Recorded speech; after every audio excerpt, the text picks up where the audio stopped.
റിനോയുടെ driver മുതലായ വാഹനങ്ങളിൽ battery ഒരിക്കൽ ഡിസ്കണക്റ്റായി എന്തെങ്കിലും കാര്യത്തിന് നമ്മൾ ഡിസ്കണക്റ്റ് ആക്കിയിട്ട് തിരിച്ച് കണക്ഷൻ കൊടുക്കുമ്പോൾ മീഡിയ പ്ലെയർ വർക്ക് ചെയ്യില്ല.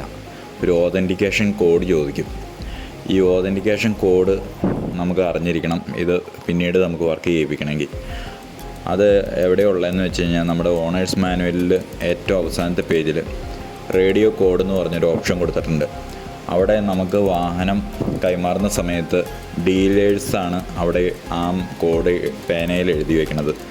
അപ്പോൾ ഇത് ഉപയോഗിക്കുന്ന ഈ വാഹനങ്ങൾ ഉപയോഗിക്കുന്ന ആരെങ്കിലുമൊക്കെ ഉണ്ടെങ്കിൽ നിങ്ങളുടെ ഓണേഴ്സ് മാനുവലിനകത്ത് ഇത് എഴുതി വെച്ചിട്ടുണ്ടോ എന്ന് നോക്കുക. എൻ്റെ ഓണേഴ്സ് മാനുവലിൽ എഴുതിയിട്ടുണ്ടായിരുന്നില്ല. അങ്ങനെയാണെങ്കിൽ നമ്മൾ ഡീലറുമായിട്ട് കോൺടാക്റ്റ് ചെയ്ത് വണ്ടിയുടെ നമ്പർ, എൻജിൻ നമ്പർ മുതലായ കാര്യങ്ങൾ ഡീറ്റെയിൽസ് കൊടുക്കുകയാണെങ്കിൽ അവർ നമ്മളെ സഹായിക്കും.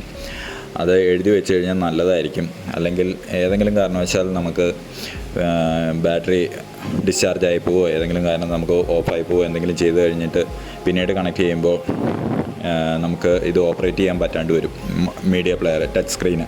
അപ്പോൾ നമുക്കുണ്ടാകുന്ന ഒരു പ്രശ്നം എന്ന് പറഞ്ഞു കഴിഞ്ഞാൽ നമ്മൾ റിവേഴ്സ് ക്യാമറ ഈ സ്ക്രീനുമായിട്ട് കണക്ട് ചെയ്തിട്ടുണ്ടെങ്കിൽ വീഡിയോ തെളിഞ്ഞു വരില്ല. അപ്പം നിങ്ങൾക്ക് ആർക്കെങ്കിലും ഇത് പ്രയോജനപ്പെടുമെന്ന് വിചാരിച്ച് ഞാൻ വീഡിയോ പോസ്റ്റ് ചെയ്യുന്നതാണ്. ഈ വീഡിയോയും നിങ്ങൾക്ക് ഉപകാരപ്പെട്ടു എന്ന് കരുതുന്നു. നന്ദി, നല്ല നമസ്കാരം.